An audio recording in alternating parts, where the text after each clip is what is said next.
The national champion is clad in big orange. The pitch. Swing and a miss! That's the ball game!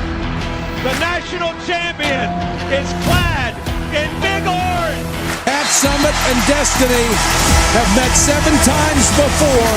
Tonight is number 8. Tennessee Volunteers have wrapped up an SEC outright regular season title. Connect with the SEC runs through Rocky Top. Tennessee wins the SEC regular season crown for the 2nd consecutive season. the 1-0. Indiana, right center field. Ross on the move. Ross get there. Tennessee walks it off. Simple step. Deep three. Come on now. And don't connect. Robbie Draghi this time. Indeed. New hand jam. Down the middle. Got it. The fly is high and again. And he's going to take it. Touchdown, Tennessee. Hey, how much fun is this? Man, Rocky Top. This is college football and it's absolute best. This is college athletics at its absolute best. I'm your boy Skylar, my Michael, my co-host. How are we doing today on a March Madness Sunday? Hey, I mean, just like the thumbnail said, man, it's sweet to be a Tennessee Volunteer because Can we make it double sweet? hey, that's what I'm hoping for. I was really hoping the Lady Vols are going to be playing earlier in the day, so it could Of course be not. the double sweep, but it never works out that way. But now the Volunteers, we are Sweet 16 bound, just waiting on the Lady Vols to do the same. Man, how you doing, my man? I'm doing excellent. A whole lot of winning for most of the sports here on Rocky Top. We'll get to talking about. I guess I'll let you do the rundown, but before we do that, I do want to let you guys know who our presenting sponsor is, and that is Chris Smith Insurance. We know firsthand, or I'm sorry. Oh, man, I cannot believe I just did that. I was about to read a wrong sponsor's quote. All right, that's what I get for going off the cuff. But as a homeowner, Chris Smith was once let down by an insurance company, so he started his own agency where instead of feeling like a big company is fighting against you, you'll know that your agent is fighting for you. All insurance is not equal. Trust the Chris Smith Insurance right here in Oak Ridge today. Give them a call at 865-272-3387. Again, guys, Chris is not just going to find you the best rates because, honestly, that's kind of the cheap route to go. He wants to make sure that you're properly covered so that when that accident does happen, you have the peace of mind to know that everything's going to be taken care of. Chris, man, we appreciate your continued support. And my bad, I was about to go straight for like the segment 2 sponsor, dude. I'm just that excited today, man. Now, how are you doing today? That was a quick show, man. So, I know. Just like that, dude. Yeah. How have you been? Now, little bit of a rundown on today's show.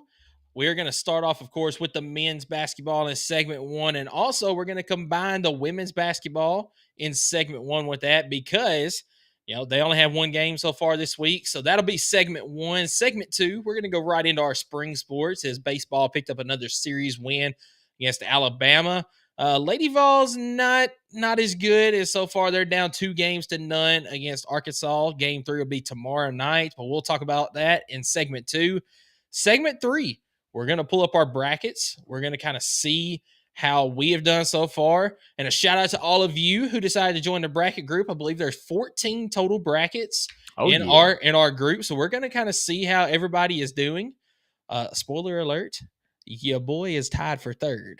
So, but we'll see how everybody else is doing as well.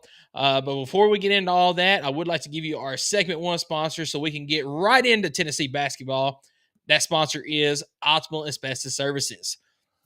Optimal Asbestos Services offers detailed asbestos inspections and air quality assessments. Whether you're looking to secure your home or workplace, you can trust Optimal Asbestos Services to deliver thorough and reliable solutions.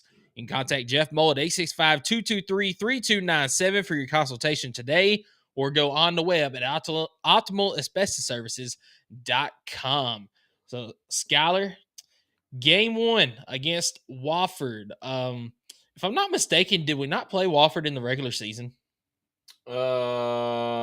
We did not. We did not. Okay. Okay, maybe I'm We thinking. did play Montana, who is a tournament team. Okay, maybe that's who I was thinking Yes. of. But this was this game right here. I felt like it was never in doubt that Tennessee was going to win this game, but Tennessee never really pulled away in this game like I kind of thought they would. What were your opening thoughts? Well, in opening this thoughts game? were defense was exactly what you expected in the first half, and then kind of got a little, not lazy, but just like you said, kind of didn't really pull away. And you got to credit that to Wofford. Obviously, in the second half, they could probably sense that their season was coming to an end, so you're probably getting a whole lot of extra effort that you probably wouldn't have otherwise. A little bit of desperation type effort from Wofford, but overall, man, it was a good game. Chaz Lanier popped off 29 points, 5 rebounds, 1 assist. As a fan watching it, I was proud of the team just kind of getting the one out of the way. I would have loved to have seen a 20-plus point victory in the first round because that's kind of what you expect in the 2-15 matchup. But in this case, you got to credit Wofford. Even with the defense and the high-level defense that Tennessee was playing, they still shot a decent percentage from the field. We just kind of harassed them defensively and kept their field goals to a minimum. I mean, they only got 55 shots in the game. Tennessee, on the other hand, only had 54, but there was a lot of fouls. As you can see, their free throws, they got to the line 22 times to Wofford's 9. So a lot of things to like about this game. I really just kind of took this game as a momentum builder. I mean, I think everybody going into this game didn't really have a doubt, but it was just kind of like how do you look, how do you feel, and what can we do to kind of build up for the round of 32? Yeah, absolutely. And, a funny kind of side story to this game right here. So, after the game was over, I sent a text to my boss, and I said, "Man, and I think I sent it to you as well. I said, man, you can't trust Tennessee to cover a spread. I mean, the spread was 18.5 in this game, and it was at 18 with about 30 seconds to go, and Wofford hits a 3-pointer to make it 15. He sends me a text right after and says, I got it at 15.5. I'm not going to say exactly what the text said because it's kind of colorful, but he said basically that 3-pointer just screwed me. Oh yeah. Well, welcome to the season because that's been happening to me all year long. Yeah. But you mentioned a huge night from Chaz Lanier, shooting 50% from the field, 29 points, 6 of 13 from the 3-point line. He was just having a day. And then Zakai Ziegler, man, 12 points, 12 assists, a double-double in this contest. And was it this contest right here where he broke? Yes, it was. He broke the singles, or no, it was the career assist record at Tennessee. And just awesome to see after the game. I forget what the guy's name is, but the guy that did hold the record beforehand was at this game and met Zakai outside the locker room, just gave him a big hug. They got a picture together. Awesome to see after that game. Oh yeah, 2 games, 2 records broken, and the ladies' 1 game was a record broken. So it's kind of cool to see what Tennessee's doing. It's maybe not the flashiest on ESPN if you're watching, Sports Center, but they're getting the job done and doing it in a way that Knoxville hasn't seen in quite some time. I mean, we talk about Zakai Ziegler and the assists for the career. Kind of blew that out of the water. He's going to at least blow that out of the water. We talk about Chaz Lanier. Single season 3-point shots made. We'll talk about that in the next game where he broke that record. And then the ladies in a single game in March Madness tournament, the most threes, I believe, in Tennessee history, or maybe NCAA. I don't even know. NCAA history. Yeah, NCAA history. That's insane. So, a lot of good things to talk about here. But again, I was just taking this as a momentum builder. I love the defensive play for the most part. I do feel like we got a little sloppy there in the second half. But, man, we were talking like, I think maybe 7 minutes to go in the ball game. Wofford only had like 42 points or something like that. It was pretty much on lock. We gave up a lot there in the final, stretch or final quarter, if you want to call it that.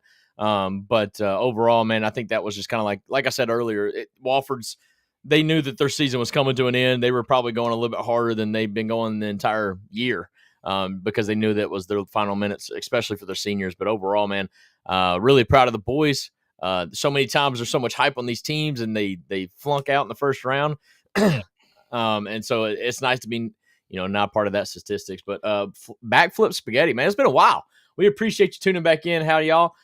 Who do you want? Kentucky or Illinois? I want Kentucky. I'm the same, man. I want Kentucky. My FanDuel supports that. My bracket supports that. I'm all down for Kentucky. In my opinion, to give me the peace of mind to know that we can go as far as I want to go, you got to show me we can beat the team that's beat us twice. So I'm all down to have Kentucky. You know what? I agree with that part right there. I would love to play them and beat them this time in the one that matters, but I do not want to play them. Scared. I don't care. I Scared. don't care what anybody Illinois says. was a buzzer beater. You're acting like we handled Illinois. Like it's. But really, we did most of that game. Now, did we ever pull away? No. But Well, that's not Tennessee's mantra. So I mean, until the end, I did not feel like it was a game that Tennessee was going to lose. Now, obviously, when it was tied up there and the Jordan Gainey had to go down and get that game-winning layup, right. I was a little bit uncomfortable then. But I felt confident if it did go to overtime, Tennessee could win it. Kentucky, it's something about Kentucky this year that, they've shot 50% from the three-point line 2 times this year. There's no way that happens again. There's no way. I agree with you, but the fact that it could happen again has me terrified. I would much rather go through Illinois, which is probably an easier path than Kentucky. I want the easiest path possible for Tennessee to get to the Final Four and possibly the national championship. Because as far as my bracket went today, I was rooting for Florida because I've got Florida winning it all. But I was hoping UConn was going to win that game. I feel like Tennessee, if it came down to a UConn versus Tennessee matchup in the national championship, now that's way down the road. But if it came down to that, I feel better about Tennessee playing UConn than Florida. So I want the easiest path possible, and I think Illinois is that. I tried for the most part. Now, some of it I failed, but for the most part, especially in the later rounds of March Madness, like the Sweet 16, Elite 8, what I want to happen is not going to reflect my bracket because my bracket's I'm trying to do the best or whatever. But I wanted Auburn to lose. Absolutely. I mean, it doesn't matter at that point. But yeah, I thought UConn would be the best bet, dude. And that was a tough out for Florida.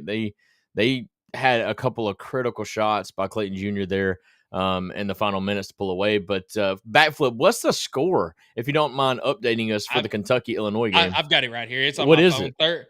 30-23, Kentucky's up with 2.5 left in the first half. That sounds about right. So it sounds like, look, I think if we ever got to that point, if Kentucky does win and we face them I think Rick Barnes is going to better defensively plan for Kentucky's 3-point game. And then if we lose, it's because they're getting inside the paint. They're getting rebounds and stuff like that. They may be getting turnovers. They're kind of they're not a great defensive team, but they do force a little bit of turnovers, especially early on in the Illinois game. I watched the first 10 minutes of the game and they got 3 turnovers to start the game.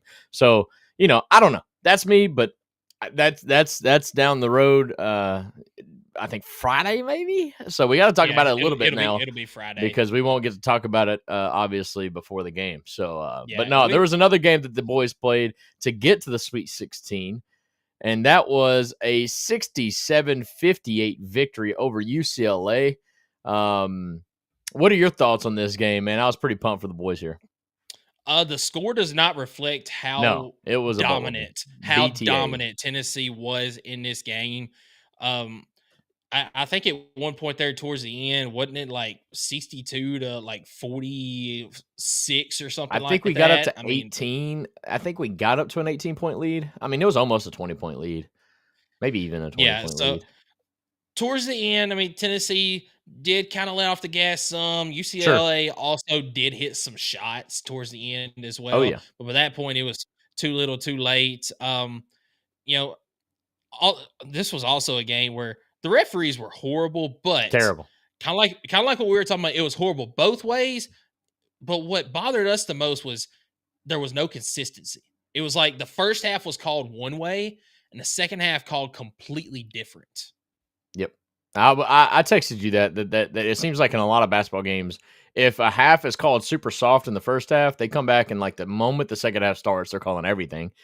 And then vice versa, right? But in this game in particular, I really lost my absolute desire to even care about the refs when Cade Phillips had a clean block and got called for a foul. And then on the other hand, Igor goes up for a dunk and gets absolutely slashed at the arm. And it's a clean block, and the announcers are just like, "Oh my God, what a play by Mara!"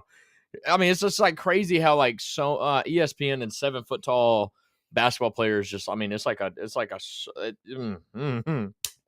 I could get myself in trouble on the podcast, brother. Like it is so. I don't know what their love affair is with 7 foot players, and I don't know. Like the gaslighting on that particular play was wild. I'm surprised they showed the backboard angle like in slow mo before going to commercial because it was like so clear that it was a foul. But anyways, backflip spaghetti. I'm sorry, I've been kind of late, but he says UCLA is not like Kentucky. We held a 20-point lead for a minute, so yes, I thought that. But as long as we don't see Bud Adams, we're good. I can't stand the announcers. No, 100%. But no, in this game in particular, man, Chaz Lanier didn't really pop off, but he did have a very efficient night. Yes. Zakai Ziegler adding 15 points. Anytime Zakai Ziegler can do what he does, like I know he says it only has 6 assists, but his shot creation against UCLA was top notch. I think it was one of his best games. Him being able to drive into the paint and just absolutely whip the ball, halfway across the court to an open man. That was probably the best performance I've seen him do. I think there was one in particular where You're he talking drove about the Jordan Gainey one, right? Yes. He drove right down the middle and just like one arm hunked that thing right over to Jordan Gainey. And Jordan Gainey, not even the most efficient 3-point shooter, but man, like when you're that wide open, like it's almost easy at that point. And I don't know. I was in love with the way Zakai was just like so comfortable getting that ball to whoever he needed to get it to. And the bounce pass too. There was one he was like underneath. Okay, that's the one I thought you were talking about. The one where he drove down, the shot clock was winding down. He kind of stopped, but he could see Jordan Gainey the whole time. Did like a wraparound one-arm bounce pass across the paint, that's the second one. over to the corner where Jordan Gainey is, and he knocks down the three. No, like that's just my point, though. I think both of Jordan Gainey's threes, if he had more than that, I apologize, but like both of them came on those shots. And I don't know. I just thought that was one of his best performances. I know it's only 6 assists, and I know that he's had more than that this year, but his overall control of the ball and getting those shots to his teammates, I just thought it was beautiful. It was phenomenal.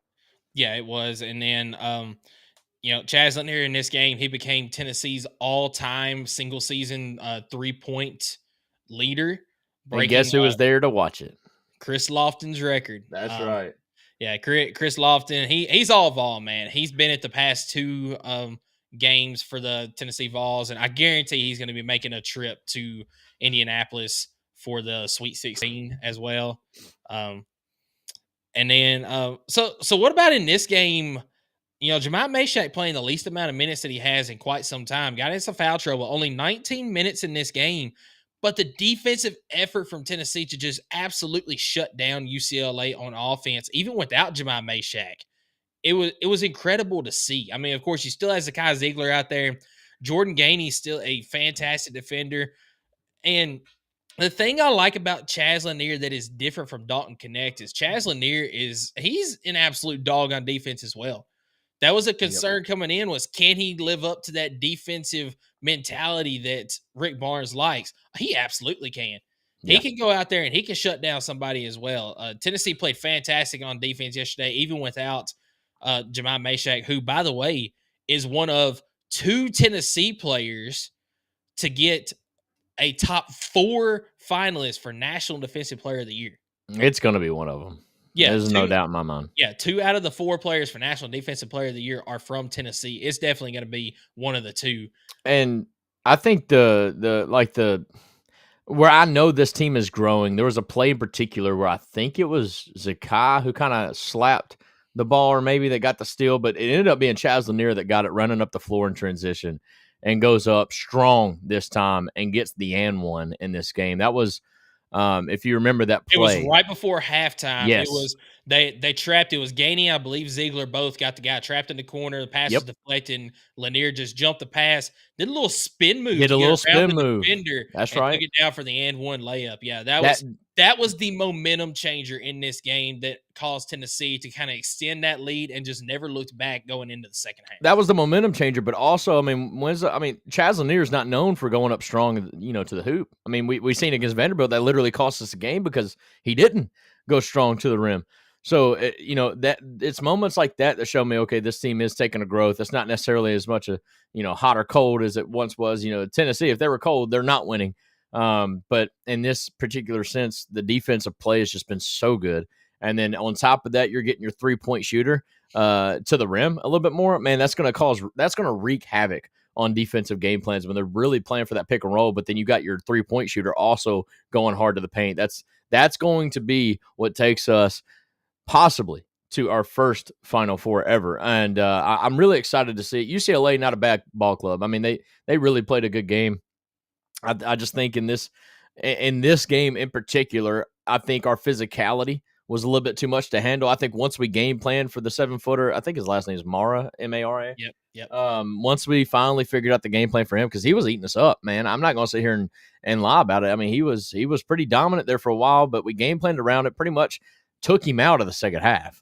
But once we got that done, UCLA also, Tennessee caught fire. I mean, 11 of 22 from the 3-point arc and 87% from the free throw line, 14 of 16. That's one of our better games at the free throw line. And I love that 2 of our better games at the free throw line have been within the last 2 weeks.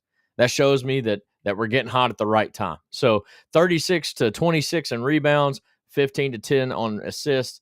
I mean, pretty much every stat across the board, Tennessee owns it, and the scoreboard reflects that. Yep, absolutely.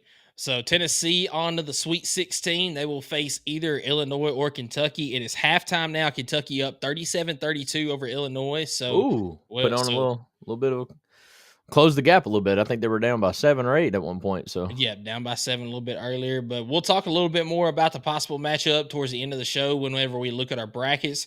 Let's go over to the women's side of things to close out segment 1. I love this game. Yeah, let's look at Lady Vols. This is what we wanted the men's to do. This is Lady Vols over USF 101-66. The game first quarter was very close, but ultimately the substitutions for the Lady Vols and South Florida only playing 6 to 7 players in a rotation. Tennessee just wore down South Florida, and the scoreboard reflected it. Talasia Cooper, not a starter in this game, but didn't stop her as she put up 20 points. The Lady Vols shot 16 of 37 from 3, 43%. I think that's the only way it's okay to shoot that many threes, as long as you're making them. Exactly. Shot 50% from the field.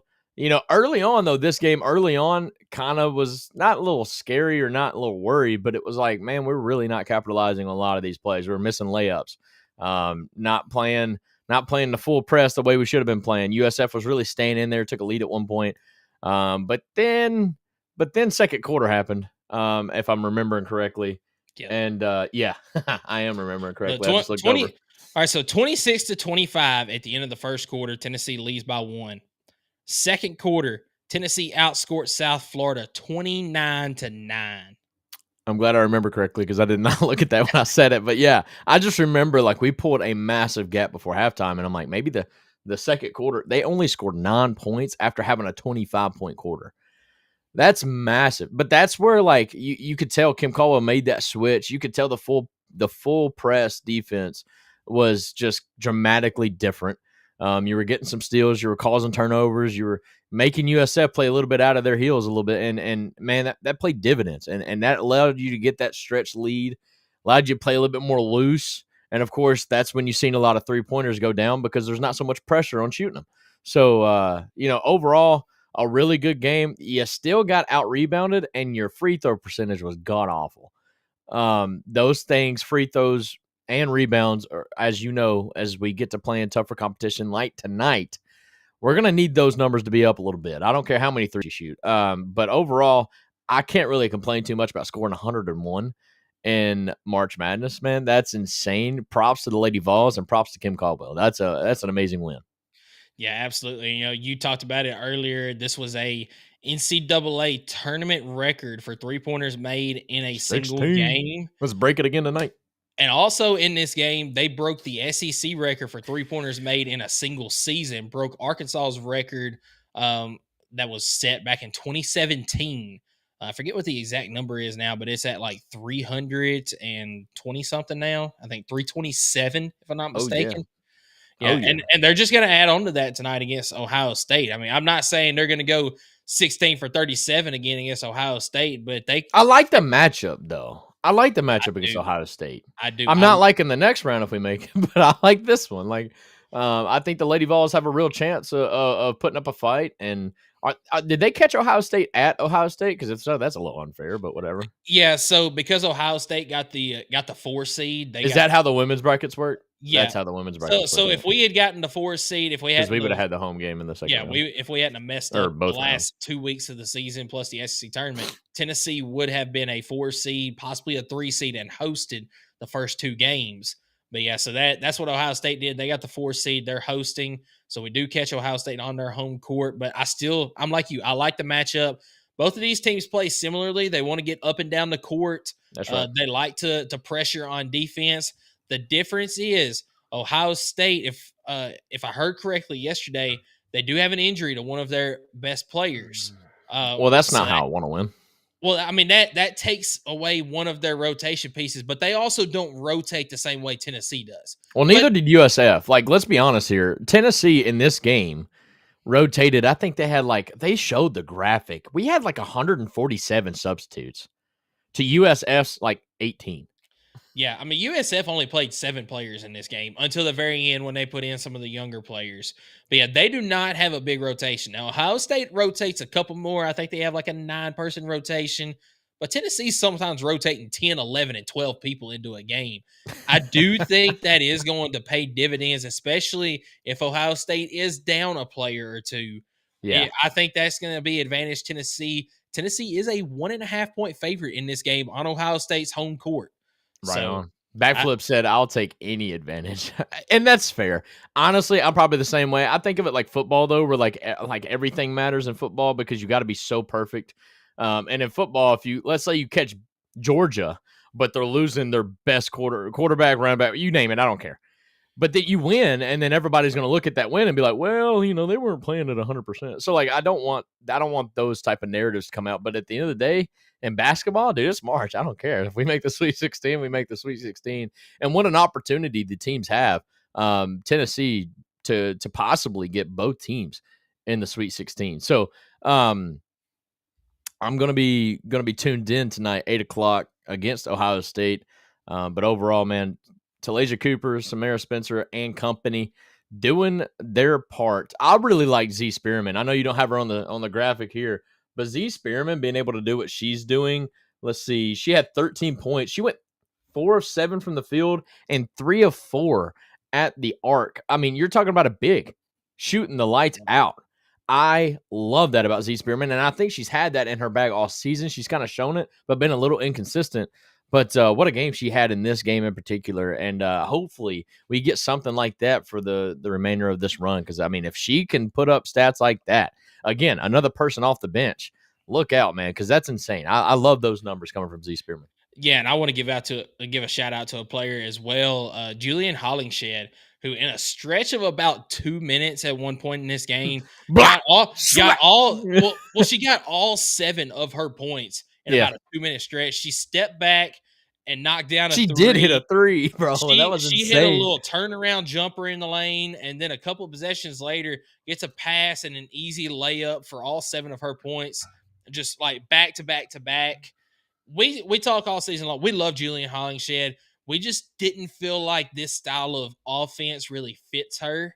But you know what? She stepped up in a big way on Friday, and she's showing that she can play in this style of offense.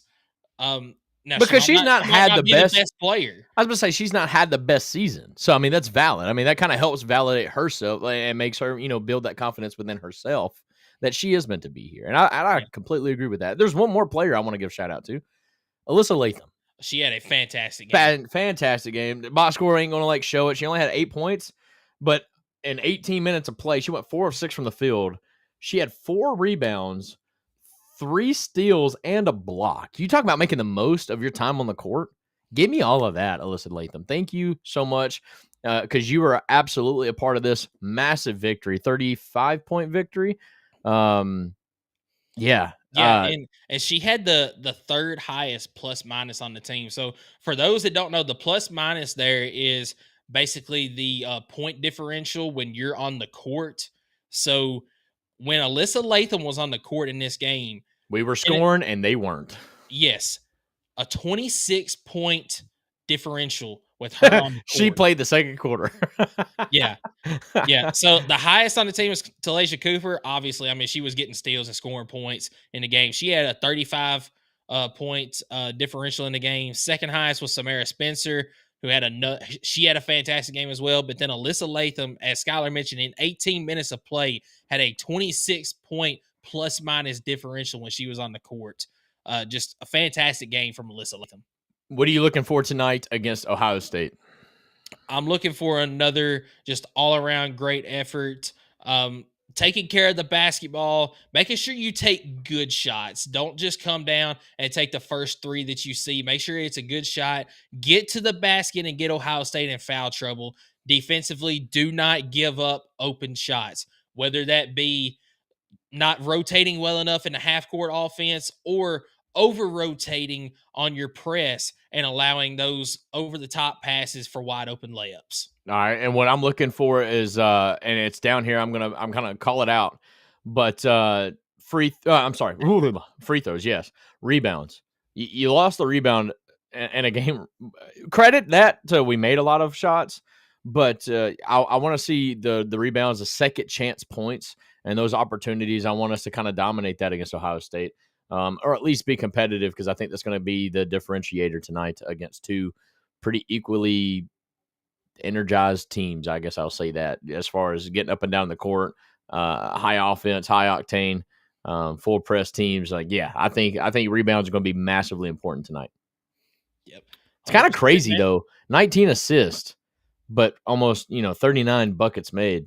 Would you like to see that percentage go up a little bit? Do you think it matters? So when you consider in this game, I mean, it's about 50%, right? So yeah, it's close to 50%. But when you consider in this game the points off turnovers, there was 36 points off the turnovers in this game, 13 of them fast break points, and then 15 second chance points. Most of those you're not getting a pass off of, unless it's a steal and then a pass ahead. So I think that most of those 19 assists came off of passes and then 3-point baskets. I'm fine with that percentage being where it's at, as long as you're getting the steals and the points off turnovers or the second chance points. Right on. Backflip Spaghetti says, all right, got to go later. Y'all go Big Orange. Man, we take it easy. Appreciate you watching us, and be sure to tune in tonight for the Lady Vols. They really need our support tonight. All right. You got anything basketball related? No, just hope we see a good performance tonight from the Lady Vols, and hopefully have two teams in the Sweet 16. And I'm going to look it up after the game, probably after we get off the podcast. I would very much bet that Tennessee is the only team that would have a team in the college football playoffs and a team in the men's and women's Sweet 16 if Tennessee was to win tonight. That's almost normal for Tennessee athletics now. I mean, at this point, winning the athletic award, the athletic department award, like 3 years in a row now. Like, come on, give me all that. All right, so I guess we're gonna move on to segment 2, which is where I can actually read the ad read that I was about to do off the freaking top of my head earlier. I don't know why I almost did that, but segment 2, we're going to talk about baseball, softball. But before we do that, I want to let you guys know who supports us, and that is P&L Business Services. We know firsthand that getting your monthly reporting, invoicing, bill pay, taxes, and other essential business services right is critical. That's why at P&L Business Services, we go beyond bookkeeping by providing you with everything you need in your back office so you can have your time back and the peace of mind to do what you love most, which is building your business. Behind every successful business is a great bookkeeper. To reach out to P&L Business, which is Leanne, Connor, and the crew, it is as simple as going to pnlbusinessservices.com. Again, located right here in Oak Ridge, Tennessee. So if you're that new business owner that just can't keep everything balanced, don't worry about that hassle. Give these folks a call. Let them take care of everything on the back end. So all you have to worry about is your customers. We appreciate the support, P&L Business Services. And without further ado, man, let's talk a little baseball. Yeah, Let's we'll talk a talk little baseball. We'll The Thursday through Saturday series. You like that? I love that, but we'll talk for just a minute. I mean, very briefly about this one right here. And I want to start off by saying, I don't want to talk about this. No, I don't want to talk about it. Vols fans, do not freak out about a No, I loss am to freaking out. ETSU in the Stop. midweek. Stop talking to me like that. I will freak out if I want to. This was unacceptable. This was expected, and that's why it's unacceptable. ETSU for the last 3 years has been giving us fits, bro. And you go in undefeated, 20-0, and you're freaking going to do this? Come on, man. Now, there's two sides to every story. Actually, my little heart was actually pretty, I was kind of like, I was proud of ETSU for the way they fought and the way they got that win and the way they acted after they won, because that's a core memory. As a baseball guy that played at UT Southern, not long, but I was there, to get a win over a Division I, number 1 ranked team, like that is a core memory those guys are going to have for the rest of their life. For Tennessee, you're right. Doesn't really alter anything as far as their wants or needs, but it's just more of the fact that, like, what I was afraid of freaking happened, and that's allowing 1 loss turn into 2, because just as much as I do, in baseball, they can count up quick. And but no, I think you're 100% right. As far as the grand scheme of things, this wasn't a big deal. I mean, I wish the bats would have been there a little bit better, but you got to credit ETSU, man. They were throwing their best of the best on a Tuesday night, making sure they tried to shut our offense down, and they did, man. They did a great job. And that's why I'm not worried about it, because we didn't pitch our best of the best. What Tennessee does in the midweek is literally just getting some of your younger muscle guys memory, reps. man. Well, that and staying in the motion of playing the games, right? So coming out of high school, you're only playing 25 games maybe in a season. And so you go into college and you're playing a 3-game series every weekend on top of playing the midweek. You're playing 4 games a week, right? So, and you're doing that for what 15, 16, 17 weeks.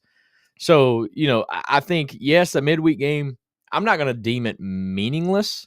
No, it's definitely not meaningless. But definitely not something where you want to waste, throwing Nate Snead out there to shut him out when you really need him for the games that truly matter in the SEC standings.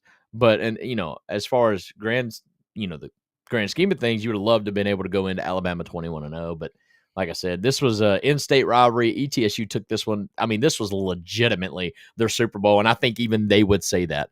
And they won it. So you got to give credit where credit's due, man. They that home run in the 10th was insane, and the raw emotion from that team when they hit it. I at that point was like, you know what? I've seen some Tennessee magic before, but I don't want to use it on this game. Let's let these boys have this one. I was proud of them. Exactly. But I mean, ultimately, this is a game where you're trying to, especially the pitching staff, get your young guys work. You're not going to throw your best guys. If you win, great. Just another notch in the belt. If not, okay, build off of that. Yeah. And Tennessee built off of that. Now, granted, moving over to game 1 here, you drop a heartbreaker here, 6-5 to Alabama. So close to coming back in this one, but you really played well in this game. It was just that 5 spot in the 2nd inning that you don't expect. You don't expect Liam Doyle to give up 5 runs in an inning. And you know what? He settled down afterwards. Yeah. And still had a fantastic outing. I've heard it from so many fans. They were like, why was he even still in the game? And I was like, well, you look at it. I mean, it wasn't all him. I mean, he was filling it up for the most part. Sure, he walked in a couple, but like for the most part, our defense, and I've said this over and over and over again, we got to step it up on defense, man. We got to help our pitchers out. I felt like they kind of let Liam Doyle down a little bit. Liam Doyle tried to shake it off. Overall, I didn't feel like Liam Doyle should come out. Now, obviously, a 5 spot in an inning ain't great. But I still think because of his pitch count, because how great he was doing in the other innings, I still think he went, 4 and 2/3, or maybe even went 5 innings of work. Liam Doyle went 6 innings in this game. He went 6 innings, right on. I mean, that's my point, though. It's like the dude, because he threw like 109 pitches, which I was kind of surprised about. But in the 6th inning was probably his best inning, where he went 1, 2, 3. I think it was only like a 9-pitch inning, too. I mean, I think defense let us down a little bit. Liam Doyle did go through a little struggle, but I think it was good for Tony V to leave him out there and face that adversity for the first time, honestly, all season. And I'm not going to say he handled it well, but I think it was a good experience that he went through to be able to work out of it and then really lock in for the final, 3-4 innings that he went out there. So Yeah, and in this game, I mean, Tennessee started off hot. You get 2 runs in the first inning and then 1 in the second, and one of those, and Andrew Fisher, absolute Nuke. moonshot. I mean, that ball was crushed. There's still people on Twitter saying, "I don't think that ball has landed yet." I don't think it No. has either. And then the little just stop and stare that he did before he started rounding it, he knew that it was gone. He had to admire it for a minute. Yeah, he had to call Elon Musk, be like, "Hey, we need an emergency. Yeah. we got to go retrieve that ball from space. We need to send somebody up there." No, I'm joking. But yeah, he hit an absolute nuke. The offense looked stagnant in the middle innings, but man, I mean, Tennessee doing what they did all weekend long, which is get out to an early lead. And then it's just how do you handle it? Alabama's a great team. All right, They are. They're a very good team. They got a great offense. They got it's not a freshman, but that LeBron kid is insane. He might be a sophomore. I don't know. He's really good. A very hard out. And then Tennessee, like I said, playing Florida and then Alabama, which Florida's not really looking that great this year. Once they got an SEC, but I'm not going to discredit what we did to them. But then to turn around in this game in particular, I get a phone call after the game from my aunt and my cousins who live in northern Alabama. Don't really get to see them as much as I'd love to, but I'm getting a FaceTime. She's 3 years old, by the way, my little cousin is. And, I felt loved. I was like, oh my goodness, like she thought of me to call. And so I answered it like all joyfully, was like, what's up, Breland? Didn't even have like on my mind that they were Alabama fans playing baseball and the game just ended. I was like, what's up, Breland? How you doing? Like, it's been so long. I love you. And she was like, Roll Tide. I was like, wow. End call. Yeah, I didn't know how to respond other than like, go Big Orange. Like, screw you. Dude, she said that and I was like, go Big Orange. And then she said, go Chicken Butt. I was like, you know what? I'm done with this phone call. Like, you better answer tomorrow when we win. And credit to them. They actually called me after the game before I even had the chance to call them. So, but no, this one hurt my feelings, but the boys got my back in the series, so it's all good. Yeah, so just going down real quick to scoring in this game before we move on to game 2. That 2-run shot from Andrew Fisher was in the first inning.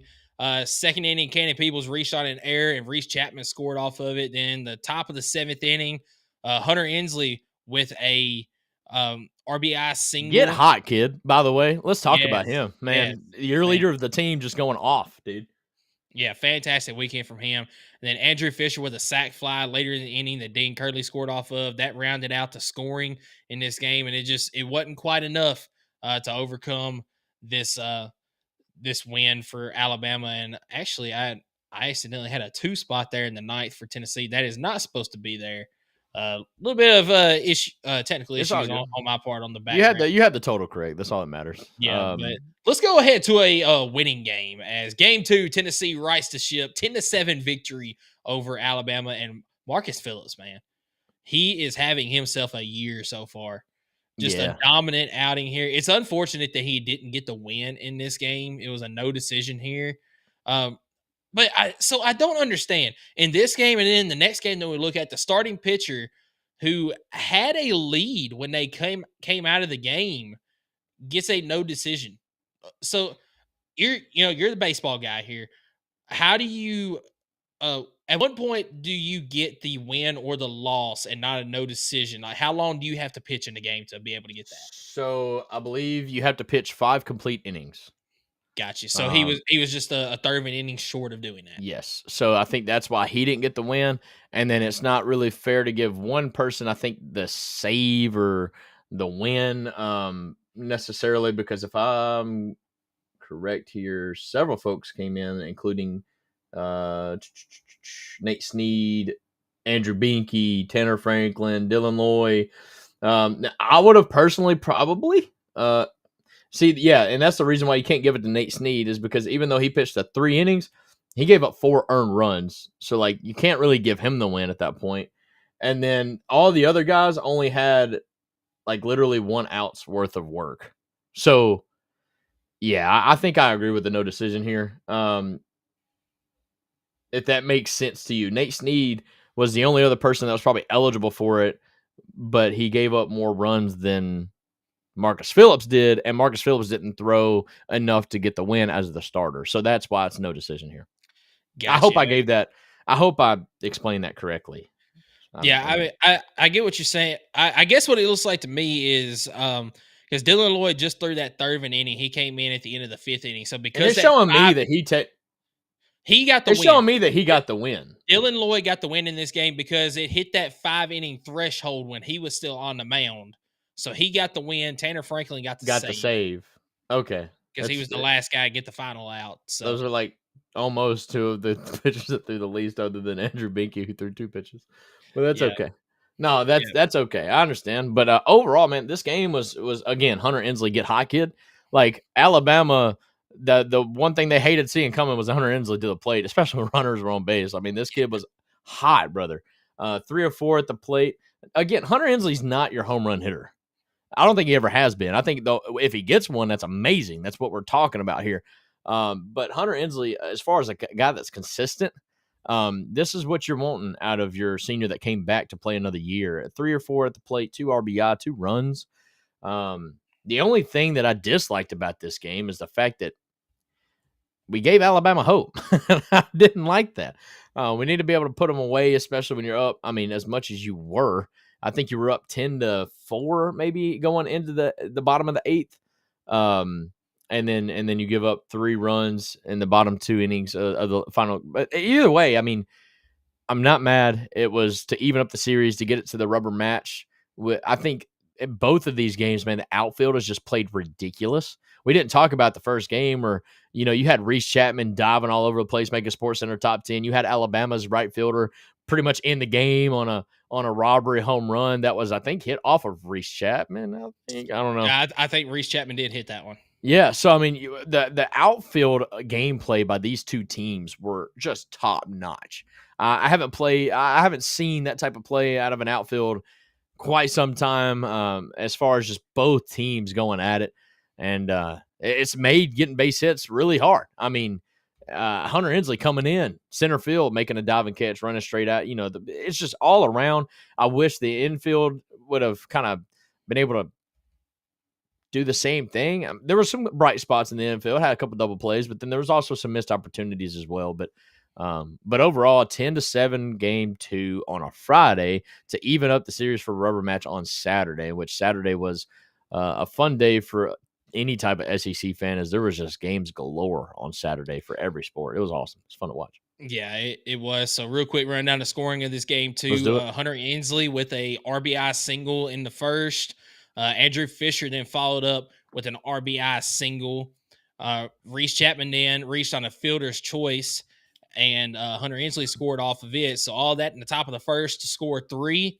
Top of the second inning, you had Jay Abernathy with an RBI single, and then Hunter Inslee followed it up with an RBI single. Move over to the top of the 7th, where Dalton Bargo, who also had himself a weekend, he had an RBI double.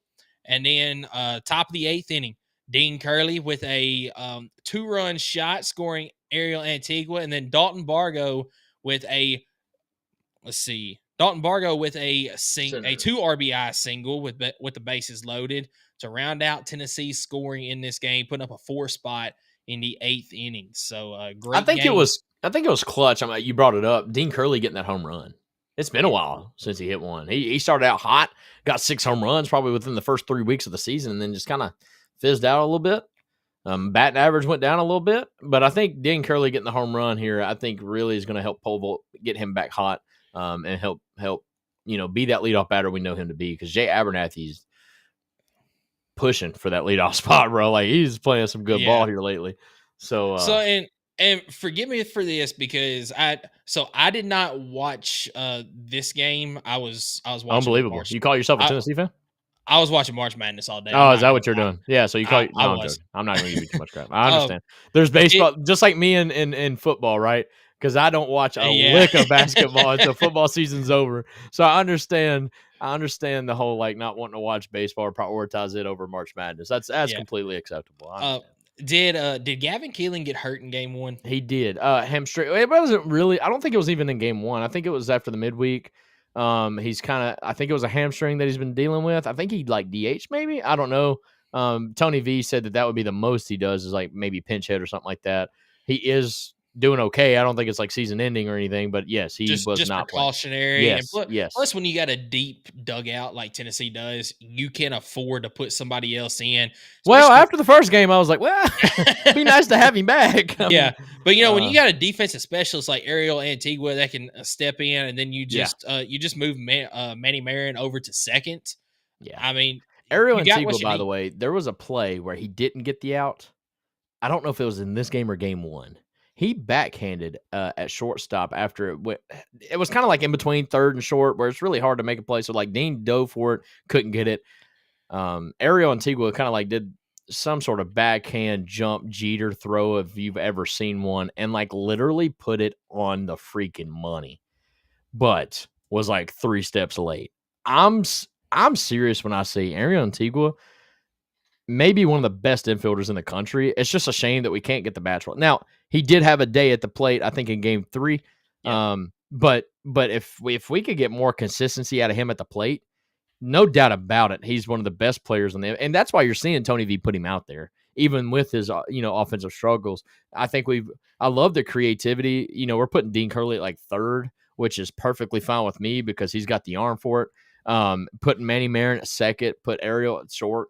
Overall, I mean, the unit's there, just got to gel. I think we're moving a little bit too much, and that's why we're not seeing the crisp of the double play, as we should. I think that's okay. I think that's growing pains, but I think we're building this defense up to where we're going to be playing right when it really matters, and I'm excited to see it when it all gels together. So yeah. 100%, man. So let's move ahead to game 3, where Tennessee gets the series win and a 9-2 dominating win. And, you think dominating because of what they did at the plate. Yes, but the domination really came on the mound as 2 freshmen in Tegan Coons and then Braden Krenzel. Remember Tegan Coons, bro. I'm telling you. Man, Tegan Coons, in my opinion, he deserved to get the win in this game. But once again, because of that 5-inning threshold right there, you got to get 5 innings. But Tegan Coons in this game went 4 1/3, only gave up 1 hit. 5 strikeouts. 5 strikeouts, 2 walks. He had a perfect game through 3, had a no-hitter through 4. And then he got in a little bit of trouble, though, didn't he? And that's why he got pulled, because he only had 71 pitches thrown, or maybe that was just his longest outing of the year. Yeah, so that's think, it was the longest outing of the year, but also I think he gave up a hit and then a walk, and that's when they brought in Braden Krenzel, who shut Alabama down in that inning, shut him down for the next couple of innings, obviously gave up 2 runs there. He actually got 6 strikeouts and the same amount of innings pitched as Tegan. So, I mean, he was really putting in work, kind of, like you said, shutting him out, doing what he's supposed to do. Yeah, I mean, he gave up a run in the 8th and gave up that 1 run in the 9th there. Tennessee got a couple of guys in to face batters. Both of them gave up hits in the 9th, and then Tanner Franklin comes in and shuts the door, getting the strikeout to close out this game. So this game I actually did watch, because yesterday there was not a March Madness game I cared about, and it was only 1 game on, I believe. So I did watch this game. I prioritized it over March Madness. But proud of you. Yeah, you mentioned Hunter Ensley just still raking at the plate.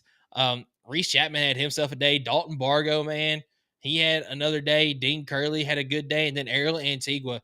I mean, it was really just an all-around effort. The only guys that didn't get hits in this game was Jay Abernathy, who I believe that he actually – or no, he did get on base. What happened was on a bunt, he laid it down, and he was in the base path there. The new rule with the safety base, you have to stay in foul territory in that runner's lane. And unfortunately, he got over into fair territory, so it was base runner interference called out on the play. And the other one, Cannon Peebles, did not get a hit in this game. He did reach base on a hit by pitch, but Cannon Peebles, Jay still scored. So his one chance, his one, because he got walked. So his one opportunity on base, he came around. Yeah. But yeah, I mean, overall, you had let's see, if you want me to go through kind of like you do, the start to scoring up. I think it was in the first. Nope, it was in the second. Early on in the game, you had Reese Chapman line out, but that was kind of like a sacrifice as Dalton Bargo scored.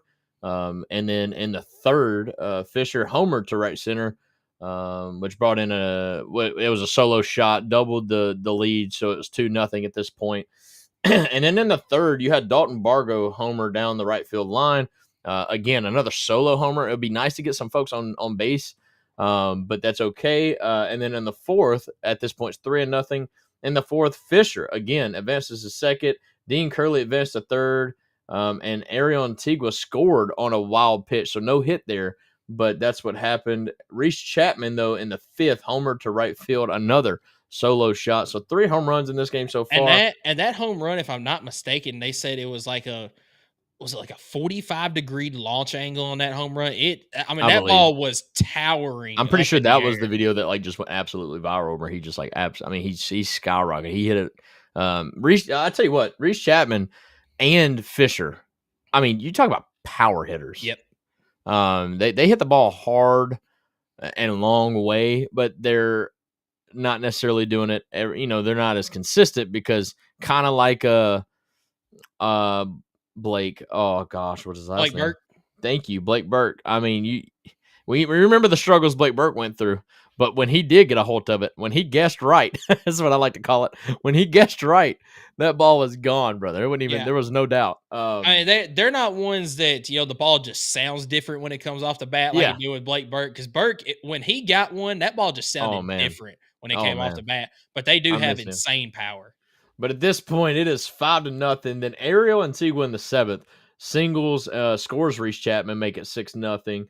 And then Hunter Inslee blew the doors open as if it wasn't already when he doubled to left field, clearing the bases, scoring Jay Abernathy, Dean Curley, and Ariel Antigua to make it 9-0. And that did it for the Tennessee scoring. LeBron and Plattner added, some shots there in the 8th and 9th to make it 9-2. But overall, Tennessee really owned this game from start to finish and made a rubber match a lot less anticipated. I mean, once the game started, there was a lot less suspense, I guess, as Tennessee really took control and took the pressure off themselves in getting the series win when they did what they did at the plate. And like you mentioned, defensively, I mean, what a outing by our pitchers. And what's funny and what I love about it is after game 2 or in the middle of game 2, they're throwing up the graphic like, here's the projected starters for tomorrow. And you had, obviously Alabama's projected starter because they knew it.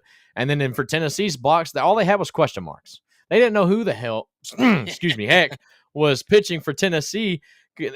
And that's what I think makes this so much sweeter is that Tony V kept everybody on their toes, didn't know who was coming out to pitch, and then turns out to be one of the best outings of the weekend.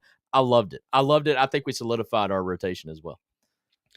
Yeah, I agree with you. At least until AJ Russell comes back, because I do feel like when he comes back, if he's healthy, that Sunday spot is his. I think there's something underlying in that story.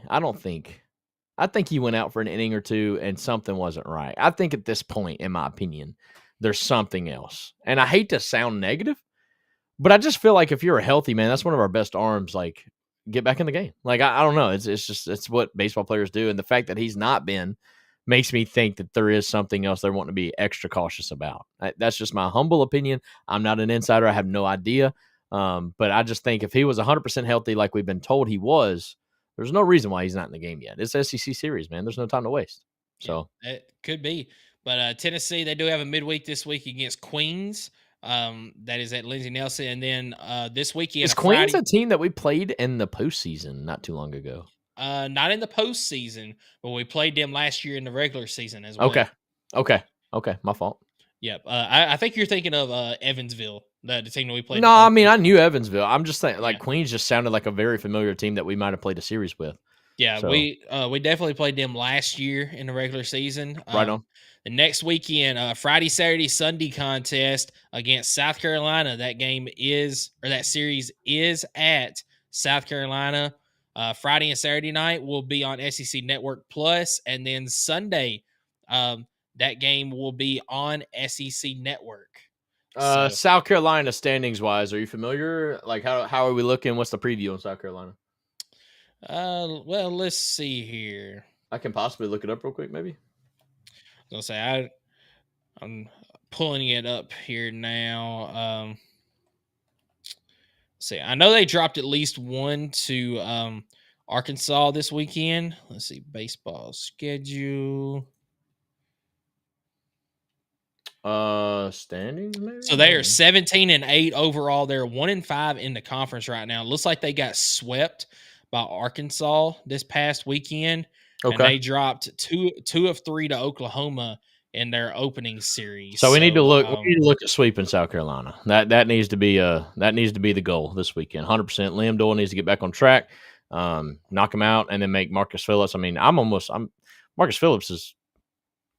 I'm really confident when he gets that Saturday game, and but yeah, all right. So South Carolina, I would say he's probably one of the.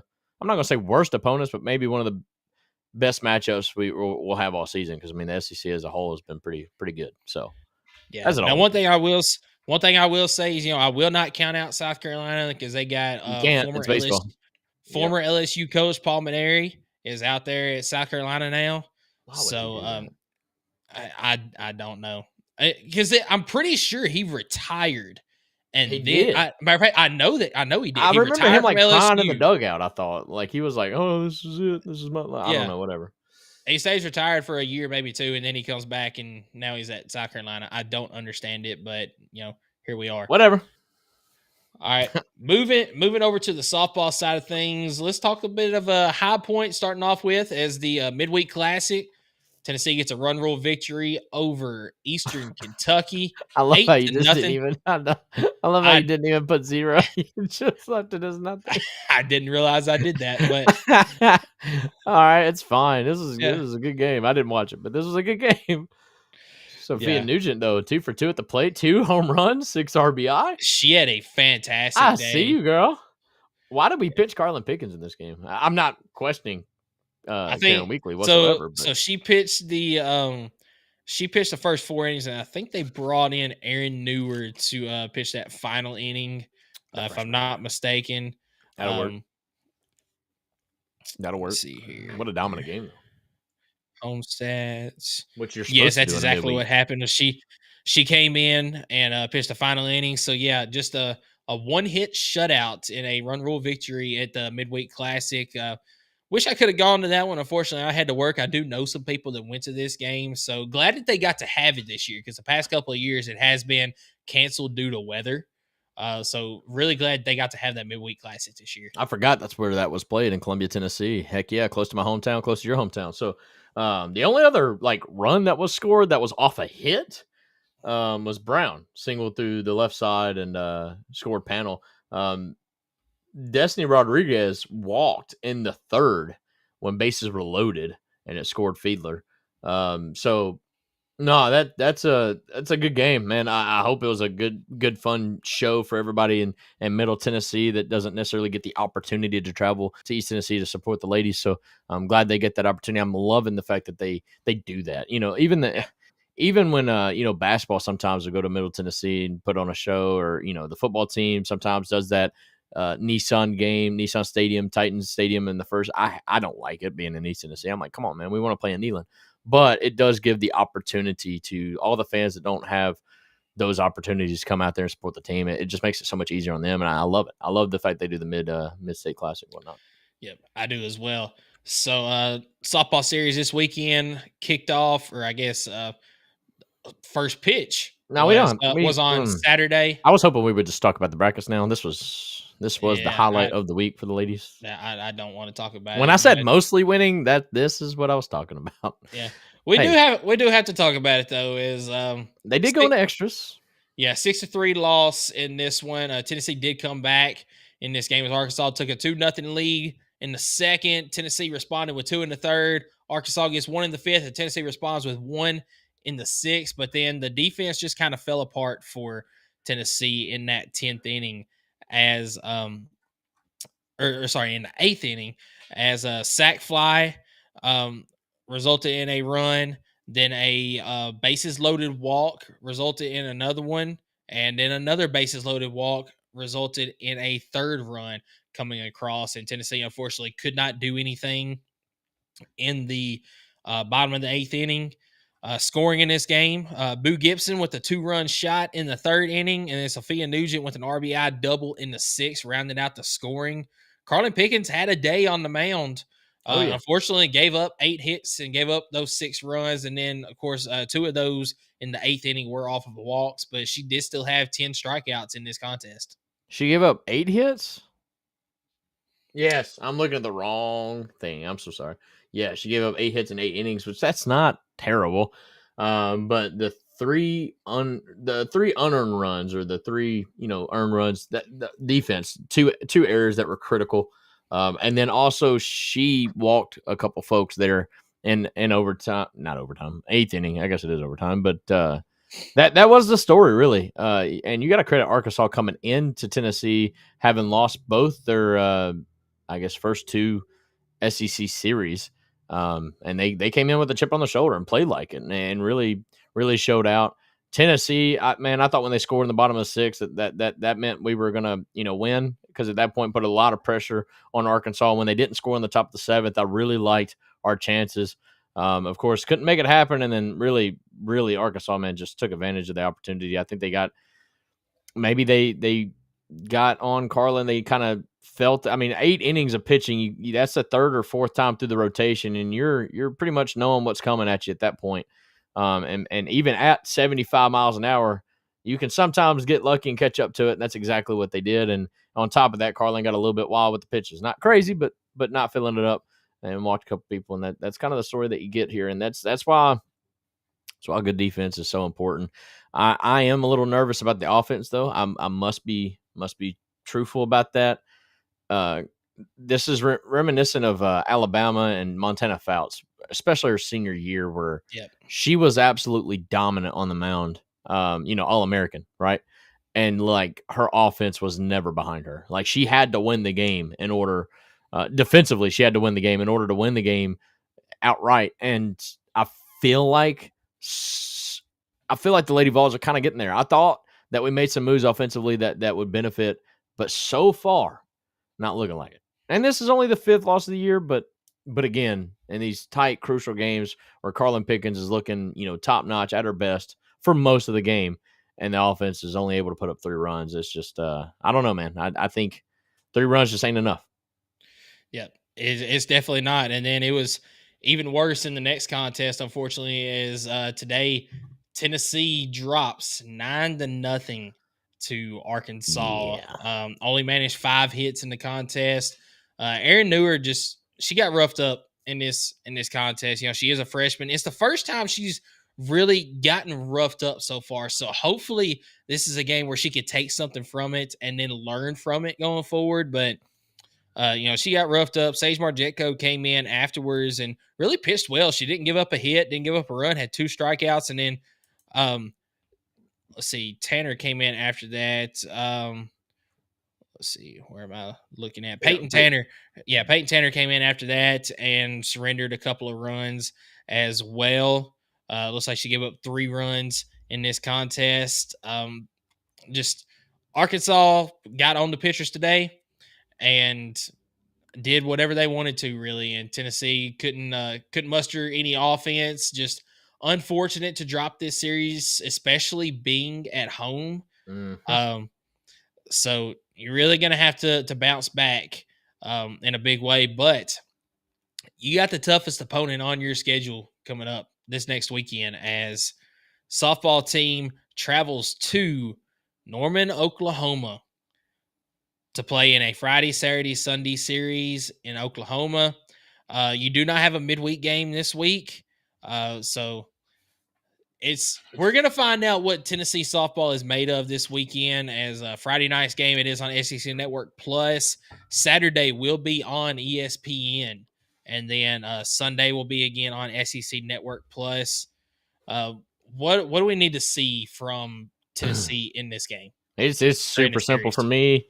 It's offense. The 0 spot against Arkansas, in my opinion, just doesn't have the best pitching in the nation.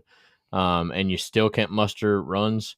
That's hurtful. On top of obviously giving up a lot. Now, I think Carolyn Weekly went to try to give her staff a little bit more experience, starting Aaron. When honestly, I didn't understand it. The announcers kind of said at the beginning of the game, like, hey, this is kind of like a must-win type scenario, and you're going to throw, her out there for, I think, her first SEC start. So I mean, I understand. I'm never going to question her coaching because she's one of the best to do it. But I think just overall next weekend, I need to see the bats get hot. This can't be happening. It's unfair to the defense, unfair to the pitching staff. Gotta get some hits, gotta get some runs. Yep, completely agree with you, man. So that is going to wrap up segment 2. Again, softball does play the third game tomorrow night against Arkansas. Really need to get a win in that game. You don't want to get swept. That's the number one rule in baseball and softball. No sweeps. Yep. No sweeps unless you're the one doing the sweeping. Can't get swept. There. Yep. Can't get swept. There we go. So we're going to move on to segment 3. We're going to look at our brackets, kind of look at the rest of the March Madness going on. But before we do that, I will give you our segment 3 sponsor, which is Kaizen Painting. Do you want a colorful life? Kaizen is a painting and drywall company that provides residential, commercial, exterior, and interior services. At Kaizen Painting, we understand the importance of a beautifully painted home and properly installed and repaired drywall. We're here to bring your vision to life. We care about providing you with a personalized, efficient, and quality service.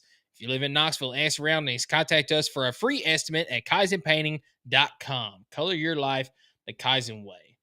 So, obviously, Tennessee in the Sweet 16, looking at probably playing Kentucky, as it's looking like Kentucky, it's on a commercial right now, but I think last I looked, they had a 12-point advantage with about 10 minutes left to go in the half.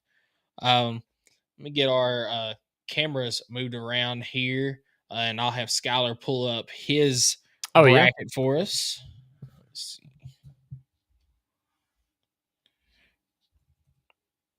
Want me to do that right now, or you got this? Yeah, give me just a second. No, you're good. T-minus 46 minutes till ladies tip off, by the way. T-minus 46. All right. Oh, yeah. This is some live production here. Come on, shrink me. You almost got it. I thought you would have had this, I thought there was a way to, save these presets. Because I know you're doing this, on the fly, which is impressive. I could not do this. There it is. Boom. Go. That's insane. Yeah, I'm still trying to look. I'm sure there is a way to save them, but I have not figured it out yet. Yeah, this is still new technology. It's still a new one. Yeah, we just started with the new software. So I mean, I understand, brother. I was just vibing with you. Yeah, I'm not gonna lie. This has not been a good March for me. As you can see, I am 14th millionth, and I'm less than 50% on my games. This is not good. However, I will pride myself on the fact that I still got a lot more points that's unplayed, which means that my Elite 8 and Final Sweet 16, Elite 8, and Final 4 is looking strong, but my first 32 picks were god awful. So we're gonna just run through here and let you guys know that this bracket right here is looking okay. What is this? The South? Obviously, I want to create and win. That didn't happen. It was a good ball game, but Auburn and Michigan, I've got those correct playing in the Sweet 16. I was pretty proud of that because I think that's about the only one that I'm gonna get right. Over here, I've got Duke advancing, which has already made it, and I guess I'm pulling for Arizona tonight over Oregon. I think that's doable, but if I can get Arizona and Duke in, that's 2 of my Sweet 16 picks correct. I would be nothing more happier than for that to happen. So let's see. Not looking great. That's okay. We got Ole Miss and Iowa State. They're playing tonight. I did get both of those teams right. I'm gonna need Iowa State to win. Let's see. New Mexico, Michigan State. I got both of those right. So shout out and getting the 10-7 upset. We got it right. But I'm gonna need Michigan State to win. So I'm telling you, the South bracket, as far as my round of 32 and my Sweet 16. Looking pretty solid right now. I just had that Louisville loss, I guess. That's the only one I missed. So we're looking okay in the South, but that's the only one I really want to, highlight because over here, man, we went crazy. Mississippi State let me down against Baylor. Not gonna lie, that one hurt a little bit, but that's okay. Duke can avenge that if they win, and I think they will. Liberty, my goodness, what was I thinking? I'm gonna need Arizona to win that one. That's okay. And then the only other one I missed was St. Mary's and Vanderbilt. Vanderbilt let me down dramatically, boys. I had Vanderbilt beating Alabama, so that was an emotional pick. That is one of those where I'm trying to not be, but I definitely had Vanderbilt beating Alabama because I didn't want Alabama to go to the Final Four. But that's okay. That is totally fine. That's why we all have fun doing this. Over here, we're looking pretty good though. I had Florida, UConn playing each other, and I had Florida winning. I had all of that. We're good there. Let's see. I missed on the Memphis. Memphis let me down in a big way. Like, what are we doing? And I think you called this. So shout out to you.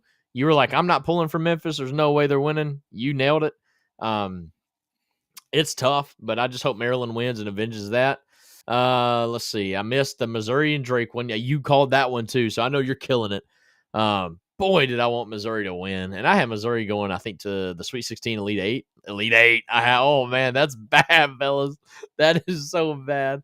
We're all right, though. I pretty much did. I did great on the final three, except for St. John's and Art. Shout out to John Calipari. Going first round exits like the last 2 or 3 years. Changes teams.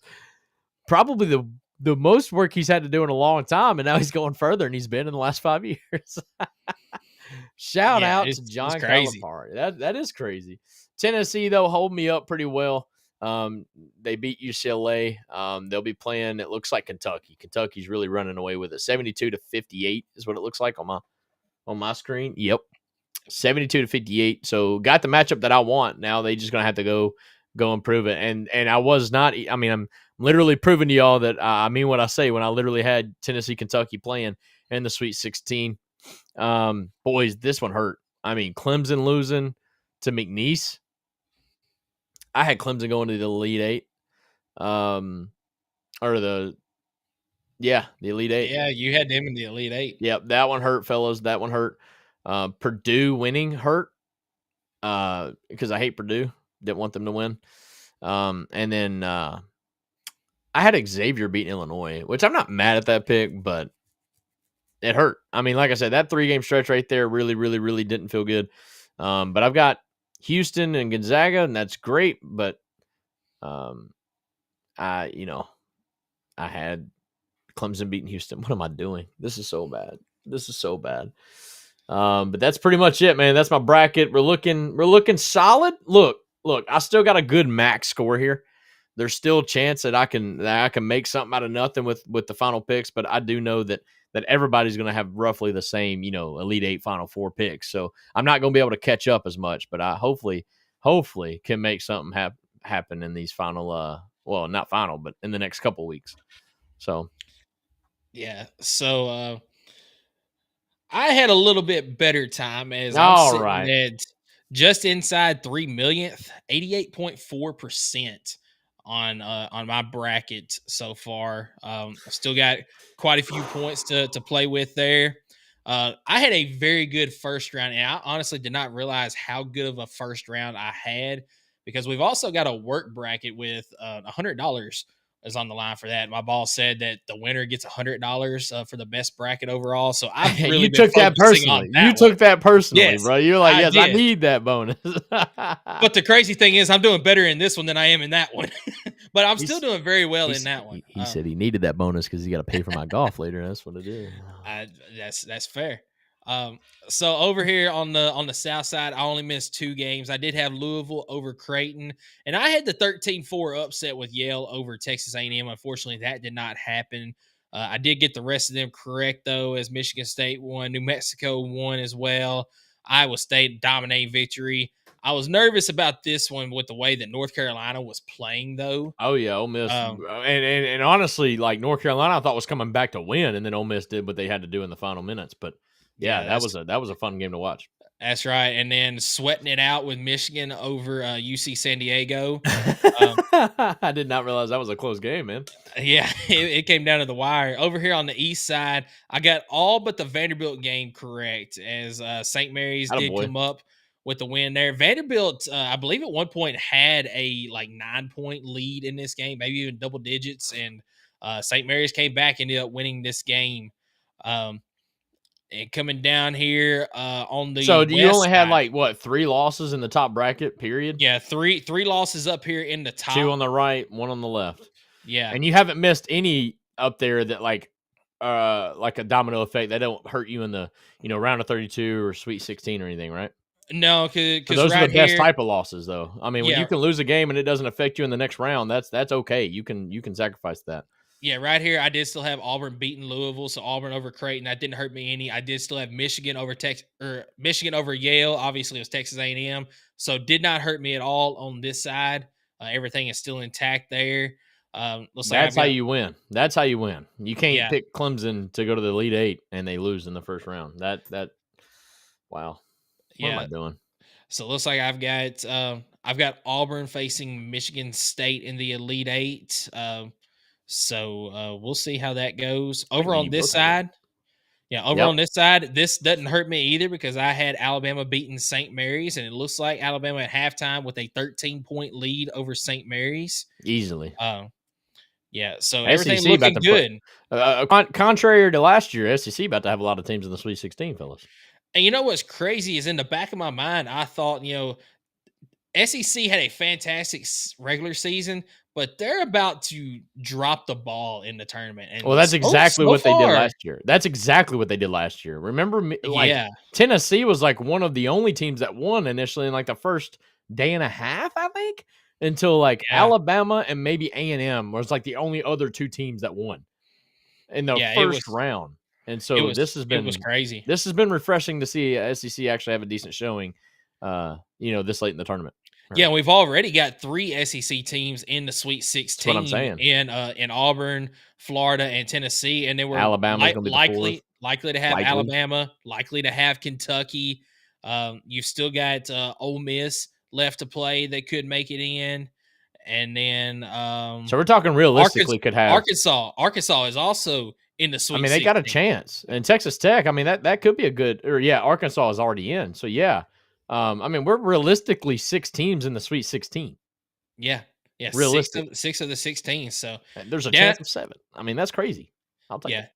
Down here in the West, I really, really thought that I picked UConn in this game, but it is what it is. Is once again that loss did not hurt me because I did have Florida over Oklahoma in the next round. Yeah.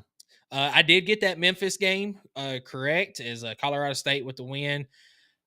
This one down here hurt me. Hey, finally, we got one that hurt you a little bit. Yeah, it did hurt me a little bit as I had Kansas winning over Arkansas in the first round. I did pick that Drake game correct, but then I had Drake over Texas Tech in the second round. I had Arkansas over St. John's. I had St. John's going to the Elite Eight against Florida. So neither of my Sweet 16 teams here are correct. But, as long as Florida keeps winning, that's all that matters. Looks like Maryland in a little bit of trouble early against Colorado State here because I had Maryland winning.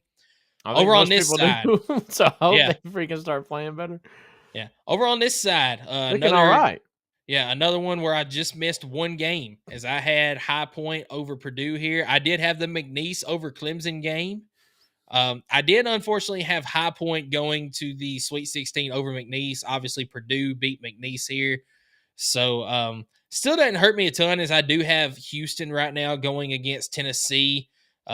Looks like I am going to lose this game as I had Illinois over Kentucky. So Kentucky and Tennessee going to face off in the Sweet 16 is what it looks like. What's the time left on that game? Looks like 3:21 left on the clock in 10 this minutes game. or 10 points. Yeah, I don't see that one. Maybe. I mean, never say never, but yeah, hell of a comeback.